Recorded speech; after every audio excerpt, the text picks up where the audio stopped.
kulendi.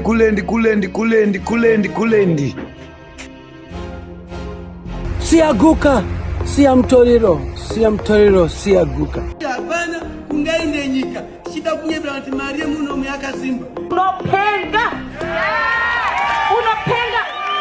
Azvina kumira zvakanaka muri yeZimbabwe. Themba Mliswa is nowhere to be found izvo so amene kuti awanda kupi achingosvava ende hondo dzacho matangira dziri kuita nekwadzaveko zvinezvi tiri kunyara senyika honestly speaking, because Themba paaibuda achiita dzungu rese raanga achiita riya vanhu vanga vari kufungidzira kuti zvichangopera kana kuti zvichangoita like zvinongoita vamwe kuti ningi ari kuataka ningi obva anyararirwa.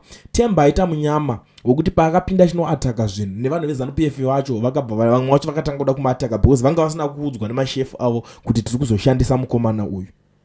Ende chimwe chinhu chiri kunyanya kunetsa ndechekuti vanhu veZANU-PF vakamuignora, hapana akada kumubatsira kuita zvinhu zvake because isusu tanga tisina kana nguva yekumboswera tichivhunduka zvinhu. Takatonzwa kuti munhu apuwa mari zvedu aiwa tinenge takutoti zvouchatoita mari iyoyo tinofana kuisheyana, kana taisheyana tobva tanyadzisa kupa, but iwe ukada kuramba unayo wega aiwa kusvika wairutsa. Saka iko zvinezvi dhiri radhakwa ameno ndo anonzi masabhuku deals ere because Themba Mliswa kubva pakangojikawo kuMP kakabva anoita sabhuku. Aya masabhuku deals aya aflopa. Hakuna sabhuku deal rakadaro. Ndosaka muchiona kuti hurumende chaiyo inorambidza masabhuku deals.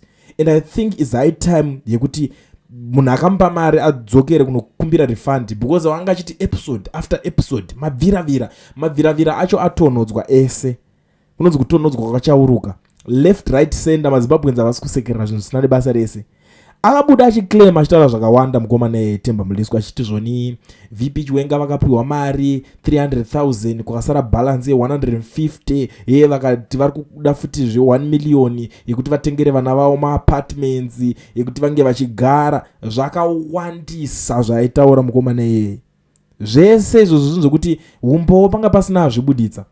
Pakazotanga kufufunurwa nyaya dzake pakubuda naSusan Mutami vachitaura kuti zvoni DZNA neZRP endai kufamu kwake muende munochera muone kuti hamuwane here ikokoko, hamusangane here nezvimaskeleton zvevanhu emuone kuti hamuone here mabhonzo evanhu. Tumai vamwe vanhu veforensic vaende vanochera ikoko. Saka paakangonzwa zvinhu izvozvo zvakutanga kubuda information iyoyo ndobva ataona kuti mari yanga apuwa ishoma stereki pane zvinhu zvanga zvakuda kuzouya kunosangana naye.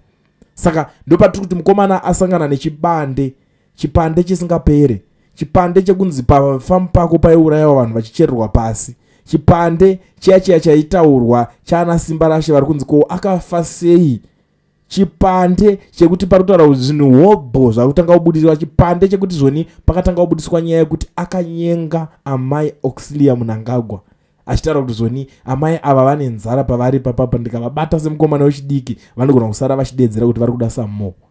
Chipande chisingapere zvekumhanya, chipande chekuti vana vacho vaMnangagwa vakumutarisa sei Themba hazvichatauriki, zvakutomakisa mukomana asiyo ari pabande. And you know the other thing chandiri kuona chandiri kufarira ndechekuti advocate Fadzai Mahere, I think munomuziva mese Fadzai Mahere panapa ari kupindira nyaya iyoyi achitobvunza achiti good day Themba Mliswa, kindly clarify, are you telling us there is a move to get Wycliffe Chivayo arrested? If so, where are you getting that information from? Hanzi uri kutiudza here kuti pane ningirikini yekuti nzi Chivayo asungwe? Kana iripo tiudze ndiani ari kukuudza information iyo. Because wangobudika uchingoti hanzi pari kuda kurohwa ningine kuti Chivayo asungwe ende ari kutanga ari kudefenda Chivayo wacho. It's like we all know kuti Chivayo anga ari kutengera vanhu mota every day left right center sema gifts ninge wadaiso wagona. So vanhu vakatombofunga kuti pamwe sinzi pari kunzi Chivayo semunhu ari kutengera mwana wese mota akati pamwe Themba ari kuda kutengerwawo yake. But vanhu ndobva kuti no mukomana uyu ari kudya zvakamboitika aya Themba anoda mari pakaitanga kutaurwa nyaya dzekuatakwa kwa VP Chiwenga pawakabuda achitaura nyaya dzatagwirei zvikanzi VP vanofana kuita matable manners yekuti kana vachiningina vodzidzawo kupukuta muromo kwete kuti vari kudya vachida kutaura zvese papo. saka pakatanga kudhivenda wakaita sana Tagwire taizviziva kuti pane something chichaitika. Saka assignment amene takabuda kunani. So fatse maire ndo pari kubuda futa kutaura kuti zvoni if this understanding is correct, are you opposed to such a move? If so, on what basis? Ndo yanga kubvunza ka on first question achinzi, are you telling us there is a move to get Wikne Uchivayo arrested? If so, where are you getting that information from? So part 2 ndo pari kuti if this understanding is correct, are you opposed to such a move? If so, on what basis?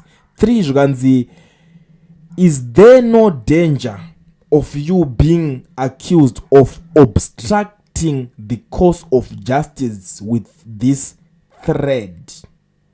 Ndo nyaya iri kuita sei yaari kubvunzwawo nana advocate fadza maere ana maere malawyer manje vanenge vada kutoziva ende vanotoziva kuti watotyora mutemo kudhara iwo ungati ndiwo anoda kutaziza munhu kuti asungwe kana patonzi pariko siya justice siya mutemo uita basa rawo, because no one is above the law. Ndo nyaya inenge iripo, no one is above the law. Chero kanzi kutamba nemunhu ari kunzi ari president unopinda mawani. Muchavaziva vanhu vaya vakaenzana gym kunaka vane nyaya dzavakusungirwa dzavaita makore ana Mugabe. But now tell me, where is Mugabe now? Because if Mugabe was alive, mhosva dzavakomana dzaitorova, but dzakutanga kushitironza right, gore rakatoka ita zvakatiwo, gore rakatoka dai, so pape wakadai. Mhosva idzodzo dai Mugabe achiri mupenyu, I'm telling you, up to now vangadai vari untouchable. Izvesvo vangadai atovareverera kuti siya vana. Why? Because vakatibatsira panguva yedu. But iko zvinezvi hapasina zvese izvozvo. Kungorekana wakaita sei wakabatwa. So this is the same thing now. This is the same thing chatiri kuona panapa chiri kuitika. Saka nyaya yemasubbook deals ya Themba iyi ndo paenda unodhakwira. And you know, pane imwe nyaya iri kubuda panapa iri kutaurwa isina kunyatsondifadza, because isusu tichida kuti zvinhu zvese information yese ikasvika kuvanhu tobva tanyatsova happy tese. Right, pari kunzi Themba Mliswa is a distraction from pressing issues on the ground. The bottom line is that ED must go now. Zvigananda culture is unsustainable and unrealistic. Masses are suffering. We don't need to see pictures of cars in ribbons for few individuals while the rest of the country is wallowing in object poverty. We need a working economy, not handouts. Murikuiona nyaya yacho imwe pamunobuda muchizi muda unopa vanhu 4 or 5 to mota pepe. Ndipari kunzi we are sick and tired of that. Tikuda kuti kana dziri nyaya dzekupanana mota mwana wese adrive mota zvitori nani matendasi aya. Inini, you know what I was thinking, vanhu vaya vari kunzi vanhu vemusangano vapiwa mota ngavapiwe kunana ororo mota azikuya ya ndo zvimota zvavanodeserva kupuwa, because ndo chine chiri chemahara. Is a gift, you have to accept. You accept a gift if you can't afford it. Now ukapuwa hembe mbero ezviso kana nelevel rauri, let's be very honest, unotambire kana usingatambire. Why usingatambire? Because you know kuti you can afford to buy imwe yako iri nani nyowani. That's it, man. Saka kuti munhu uswera muchinoningirikina zvese izvozvo, we are sick and tired nenyaya idzo dzese dzokutaura. Saka panonzi yaThemba ikai maside shows ari ngoshandiswa ngoti angononingirikina, angoda twista attention dzevanhu, and then the next thing vanhu vachitofocusa vachitorwa giya bhora kumberi. Saka akanyangora yaona Themba azvichabuditsike zvimapresi zviya izvezvo ndokutaurirai akangobudisa imwe season 2 zvaaita season 1 season 2 season 3 season 4 mabviravira icho ndicho achitaura zvezvezvya hazvichataurike. Ubhuru hwese huya hunenge watopera rinenge ratobhuru remashanga. Imi ndakakutaura iwe unoti izvo pachitoranzwa komana mungwarirai masubbook deals. Munhu akatoita subbook chatochivharwa anenge akutoziva kudya mari dzevanhu, atojaira kudyira vanhu mari achitengesa tumalende achita sei. Ndo zvinoita masubbook kai kuZimbabwe, vanokutengesera chiro chilende ungoti chero ukatosvika pachichi punza tingokuripisa uchidididi vajaira kutora mari katokatsika kawo masubbook. Saka nawo kwaita rimwe zisubbook zijongwe remasubbook rakanotora kuita subbook deals kupolitics, subbook deals kuZANU-PF. Apa ZANU-PF yavharwa. Wani ZANU-PF ndaimuita plan muzozero mari yenyu apo. Kana musiri kuda mheno zvenyu tichakuseka igore rese kusvika rapera tichiziva kuti makarohwa chadona, makavharwa, makarohwa masubbook deals muchinzi muda kunomisa VP Chiwenga zvikaramba. I'm telling you, iyi haisi kuzopera nyaya iyi kana mukasanotora Themba mukamurova mambama kana mukasaita something about nyaya iyo.